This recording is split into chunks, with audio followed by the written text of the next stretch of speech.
الله أكبر الله أكبر أشهد أن لا إله إلا الله أشهد أن لا إله إلا الله أشهد أن محمدا رسول الله أشهد أن محمدا رسول الله أشهد أن لا إله إلا الله أشهد أن لا إله إلا الله أشهد أن محمدا رسول الله أشهد أن محمدا رسول الله حي على الصلاة حي على الصلاة حي على الفلاح حي على الفلاح الله أكبر الله أكبر لا إله إلا الله.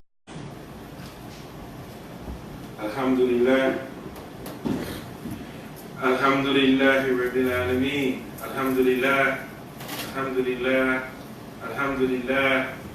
عدد خلقه ورضا نفسه وزنة عرشه ومداد كلماته ومنتهى علمه وجميع ما شاء وخلق وذرع وبرع علم الغيب وشهادته الرحمن الرحيم الملك القدوس العزيز الحكيم أشهد أن لا إله إلا الله وحده لا شريك له له الملك وله الحمد يحيي ويميت بيده الخير وهو على كل شيء قدير وأشهد أن محمدا عبده ورسوله صلى الله عليه وسلم أرسله بالهدى ودين الحق ليظهره على الدين كله ولو كره المشركون أما بعد فيقول الله تعالى في القرآن الكريم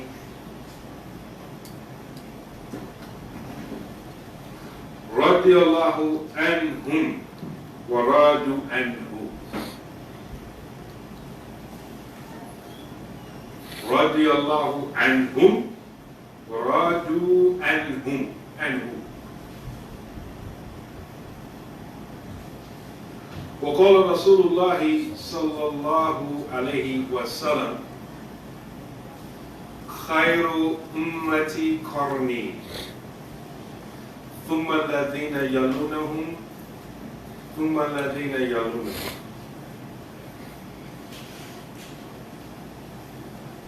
Alhamdulillah Rabbil Alameen.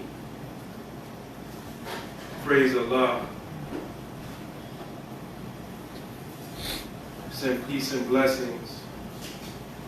We ask that Allah subhanahu wa ta'ala give peace and blessings to Prophet Muhammad sallallahu alayhi wa sallam.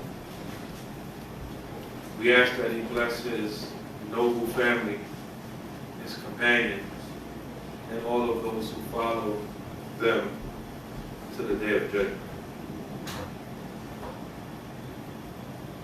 Alhamdulillah, Allah subhanahu wa ta'ala has given us all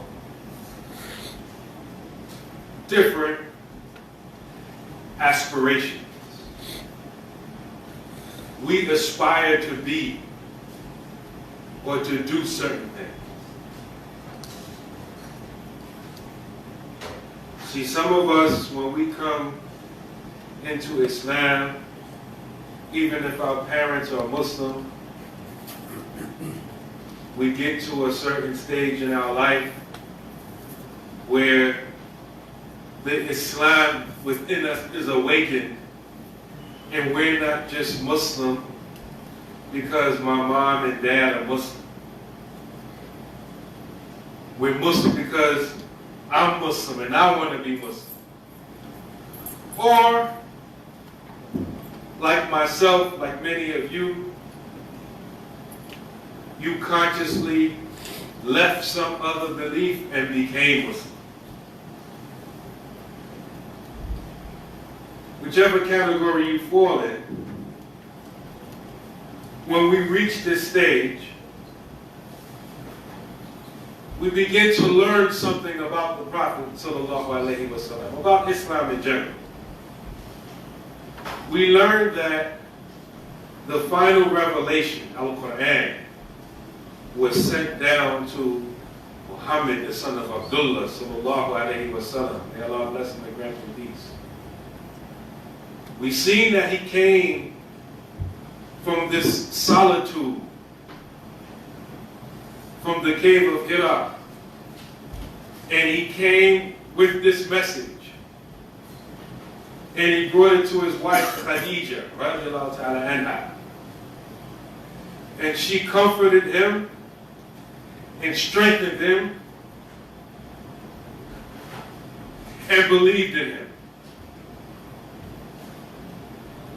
And then we learn a little bit more, and we see that he had a cousin living with him in the house, Ali. Karamallahu wajhahu. May Allah know his face. And he believed in him.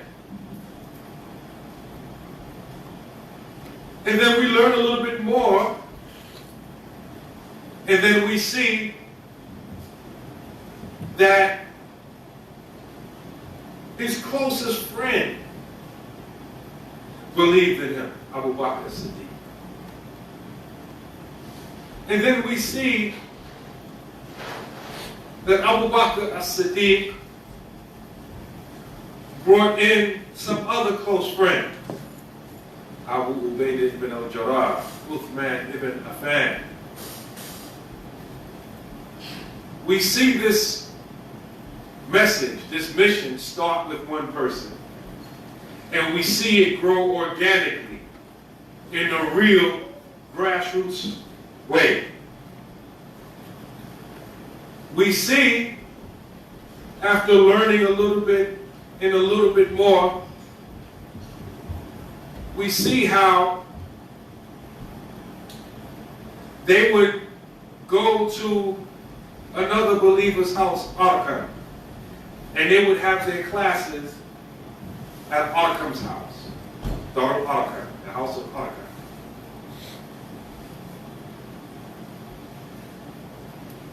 Word circulated around the Arabian Peninsula about a man who said that he was a prophet. And so as we begin to learn Islam, we learn that a man from the Ghifar tribe came to Mecca to investigate about this man who claimed to be a prophet coming with this deen, this new religion. His name was Abdullah. We learn and we see that he, after hearing the message of Islam, embraced it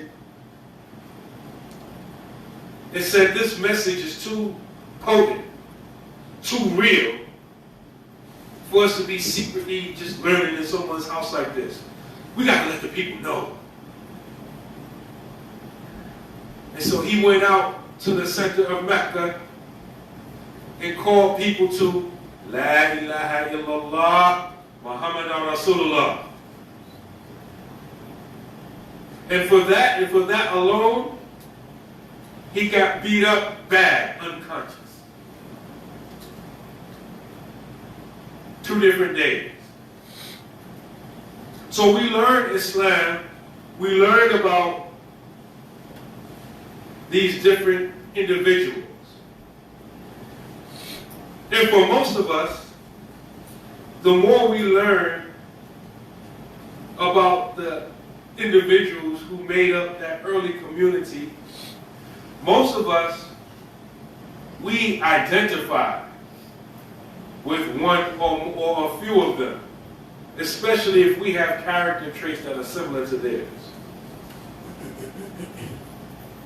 We learn Islam and we recognize that because they had their belief,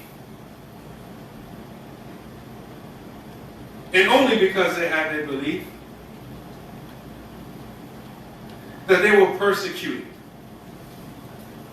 Some of them were physically beaten. Many of them were economically boycotted. They were slandered. They were lied on. Only because they had this belief. When we come into our Islamic awakening, we learn these things.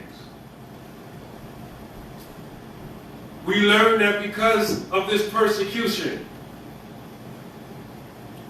that hijrah, migration took place, more than one. One to Africa and one to Medina.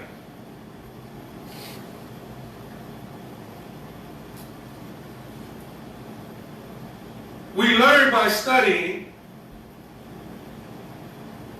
how only a handful of people, less than that, this mission started with, now there's a community of hundreds in the low thousands.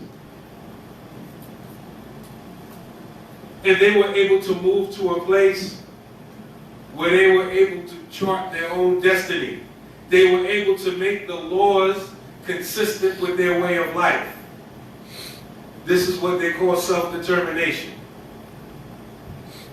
They had that in Medina. And when they had this self-determination, we see how they built things. The first thing that they built was a masjid, the first physical building. I need to emphasize that. The first physical thing that they constructed was a masjid. And even before that, they built a masjid. We don't talk about it too much, but the Prophet ﷺ, when he made his hijrah from Mecca to Medina, he stopped in Khutbah. And when he stopped in Khutbah, he built a masjid. For that week in change, he was in Khutbah, he built a masjid. When he arrived in Medina, he established ukhuwah, an official brotherhood between the Muslims. Those who were migrating from Mecca were brothered and paired up with those who were already established in Medina. They built the marketplace. There were already marketplaces in Medina, but they built their own marketplace. They were concerned about the security and self-defense of their city. All throughout the mission, they never had a meeting to say, hey, you know what, we're getting old.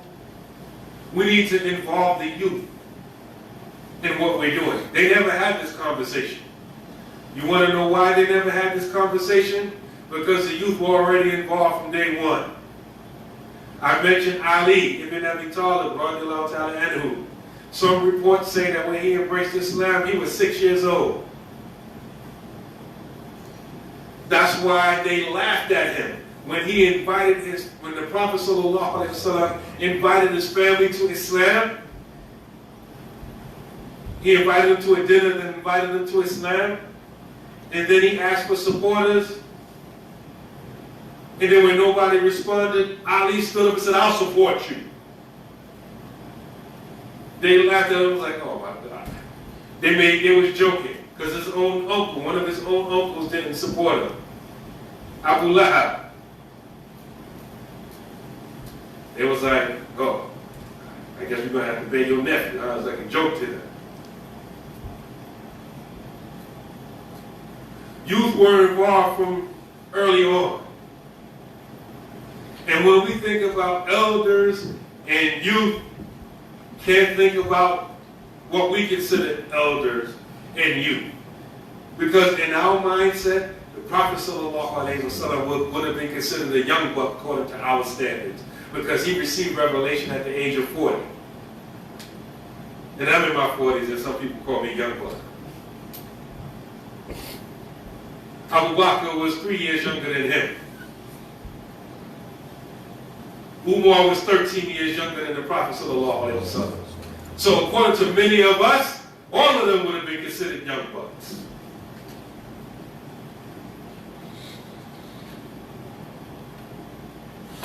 We learn about those who cried, those young brothers at the Battle of Badr who were prevented from participating in the Badr. They call them the Baqa'un, those who cried because the Prophet ﷺ didn't let them participate in a battle because they were too young. All of these people were preteens.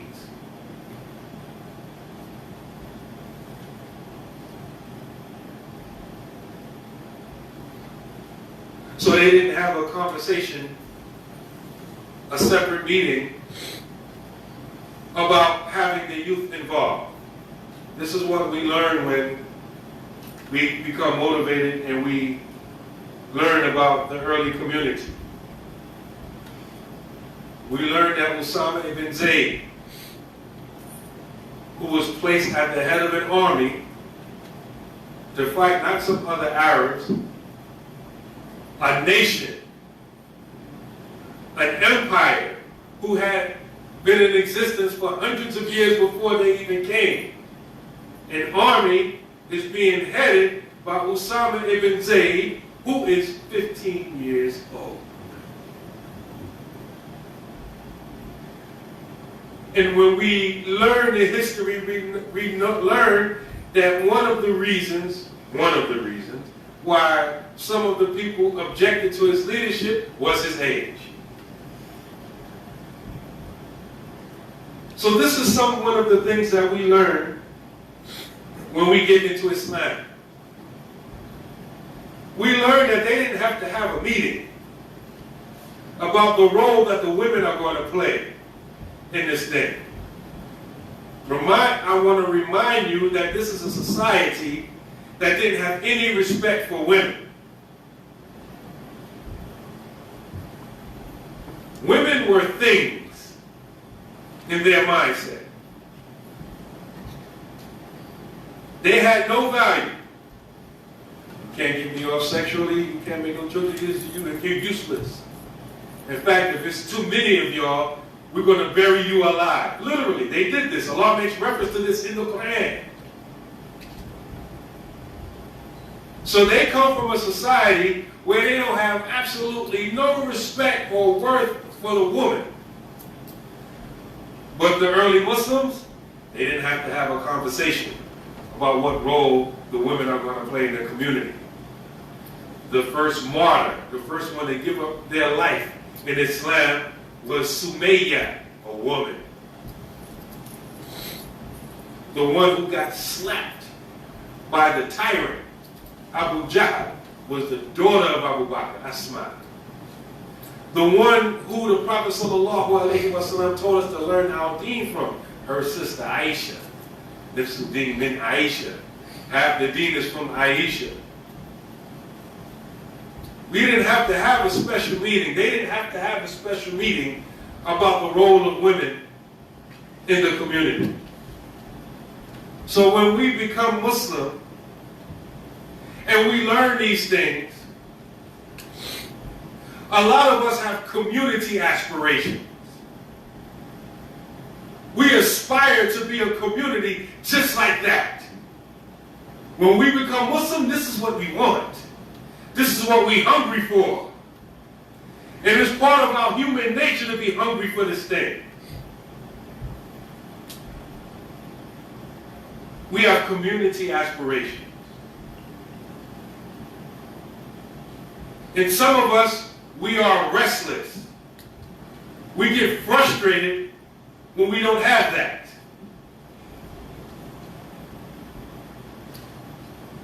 We read the Quran, we're learning this Islam, and we read in the Quran more than once.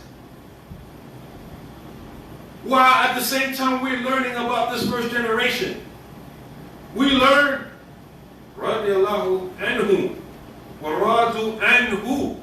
Whoa, Allah is pleased with them? Meaning, hold up, what they did, when I'm reading and I'm learning what these men and women did, Allah was pleased with that? And they're pleased with Him? I want that.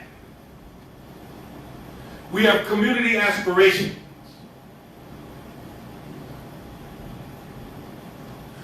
Some of us, we don't have community aspirations. Some of us, hey man, listen, I ain't with all that. I ain't getting there yet. Hey man, I just want to make my prayers, come to Jumu'ah, and do the Eid. Well, alhamdulillah. Believe it or not, there were Muslims like that during the time of the Prophet sallallahu alaihi wasallam.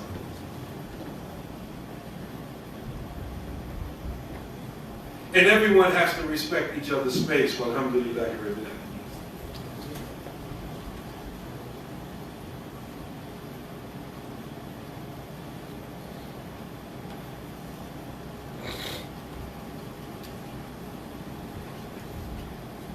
Alhamdulillah. Alhamdulillah Rabbil Alameen wa afdalu salatu wa atamu taslim ala sayyidina Muhammadin wa ala alihi wa sahbihi ajma'in wa radiyallahu ta'ala an sadat al-tabi'in wa ulama al-amilin wa a'immatul arba'atul mujtahidin wa muqarridin ila yawm al-din amma ba'd. As we were mentioning, a lot of us have community aspirations. And believe it or not, many people who aren't even Muslim have aspirations for Jamaa'ah. They have aspirations for community. What I just summarized about the first 23 years of Islam, for real, this is what many people that join gangs are looking for. They're looking for that community. They're looking for that brotherhood. And a lot of people are looking for things because they didn't have it earlier on. We're living in a society where everyone is for self. And because we live in the world affects us.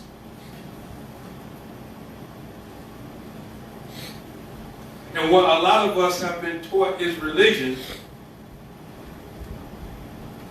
You just, hey, I pray. Hey, I come to the designated worship that's done on a designated day. And I give a designated amount of my money away, and that's religion. So some of us carry that on to Islam. For some of us, the religion, the deen, is a religious social gathering. Like across the street we have an organization called the Frogs. Sorry, excuse me. Someone needs to move their car? I need the keys to your van. Sorry, excuse me.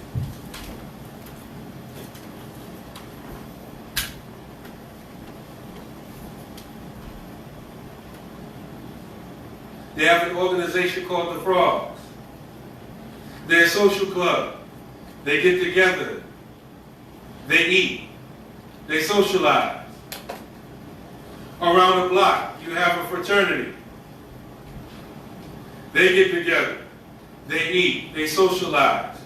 They involve themselves in a community project here and there. For a lot of us, that's what religion is. We come together. We eat.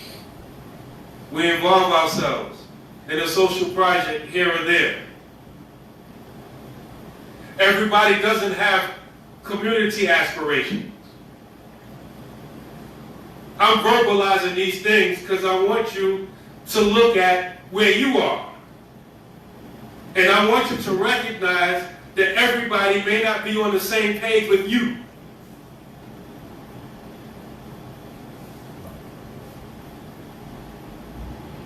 That's why certain things don't make sense to certain people.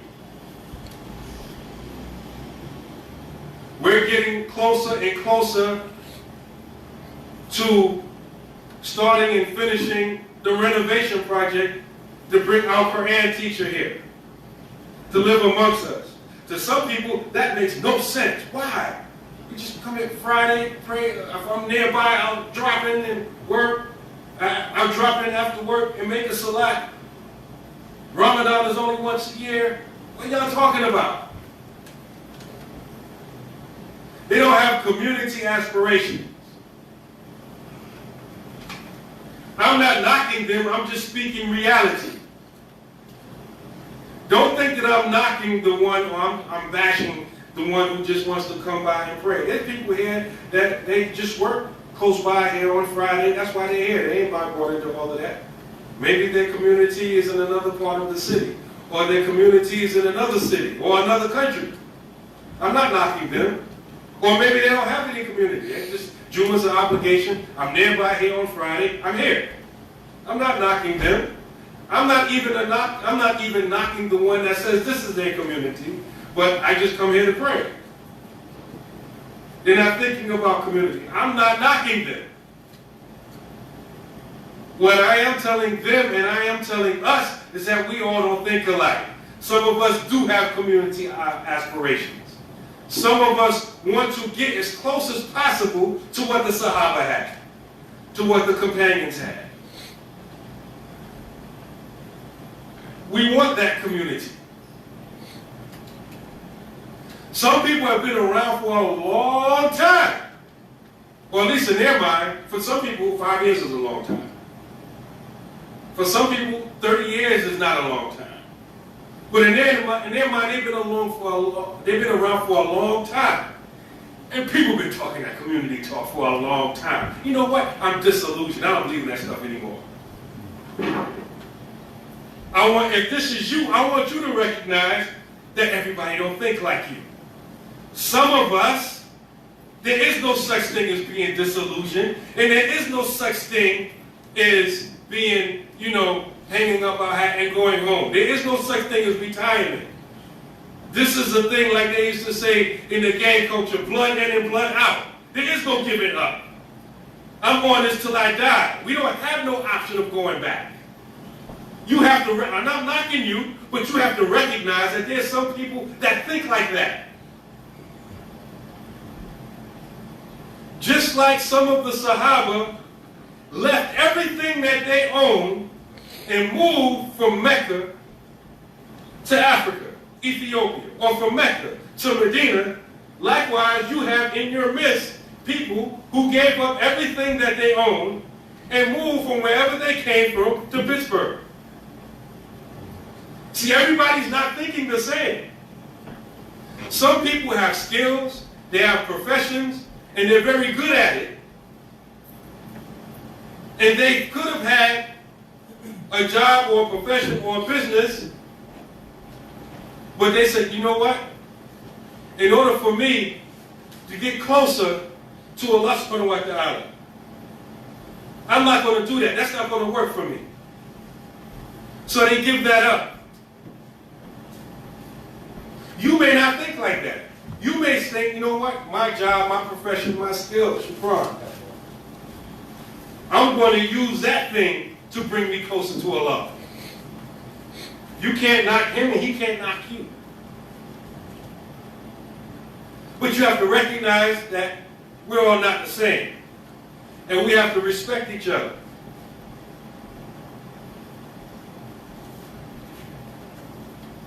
Believe it or not, some people, you may say, what, Pittsburgh?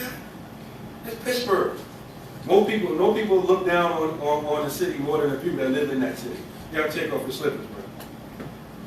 No shoes over there.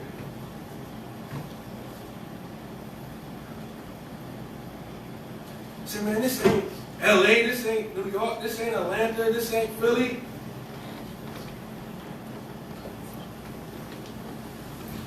Believe it or not, there are a lot of people that moved to this city because they had community aspirations. They gave up whatever they was doing. They gave up familiarity, friends, family, and everything, and moved to your city. Why? Because they had community aspirations. They sacrificed something. They sacrificed money. They sacrificed familiarity. They sacrificed their parents.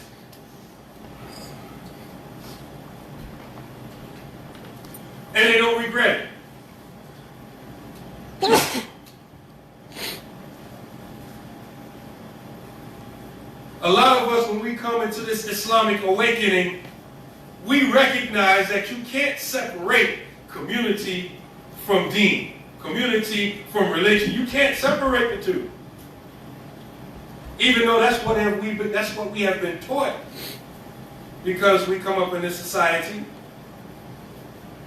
Some of us haven't come to that realization yet.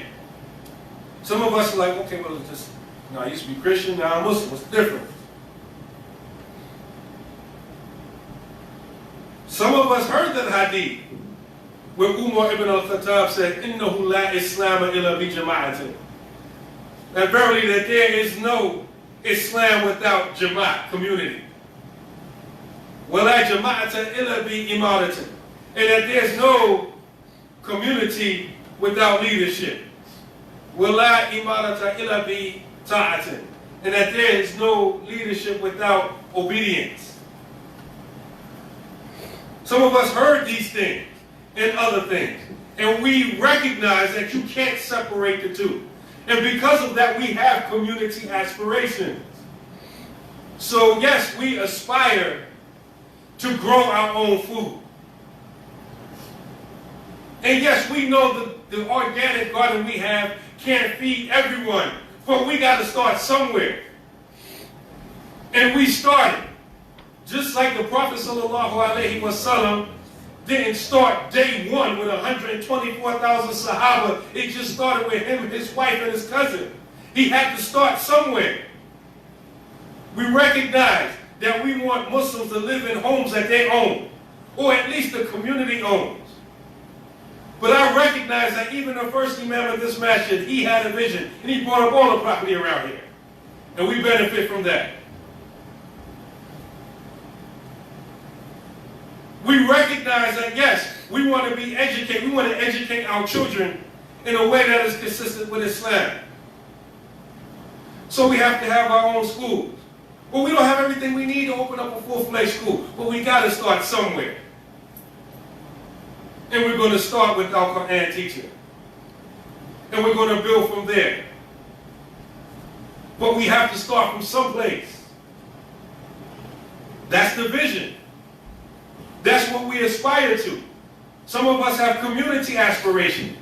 And if you don't have community aspirations, that's cool. Just don't get in our way. We don't all have to agree. Just don't get in the way. Don't be Abdullah ibn Ubay, the chief of the hypocrites, who his job was to get in the way. How did he get in the way? A whole lot of different ways. He created division amongst the Muslims.